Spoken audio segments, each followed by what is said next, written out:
What you are looking at is the pretty crazy image of a burned tree exposing something on the inside that kind of looks like spaghettis. It's like, imagine if all trees were secretly filled with spaghettis. I hate when people put an S on the end of spaghettis. Obviously, this is not spaghetti, but when I researched it, it seems like even like tree scientists weren't 100% sure what this is. A lot, some sites said it was the internal vascular system. Some sites said that it was a deformation within the tree. One site said that it was the apex of something called the branch union with the tree, and I guess that's when like a really complex wood grain is transitioned into like a straight wood grain, and then it has like a weird pattern.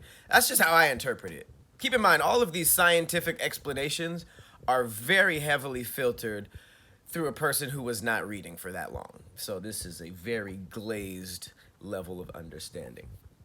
I just thought that this was crazy because I just think it's funny to think, what if in the year 2020 we found out that all trees were made out of spaghetti? Wouldn't be too far off though. Apparently, in the 1950s, there was a really popular spaghetti tree prank that they did on the BBC network. In the UK, they didn't really have spaghetti yet like that, which is interesting to know that spaghetti blew up after the 50s. But people were actually contacting the network trying to figure out, like, yo, how do I grow this spaghetti tree? It showed like a picture, like a fake picture of a girl picking up like actual loose spaghetti noodles off of a tree, and people were like, spaghetti tree, I need to get in on that.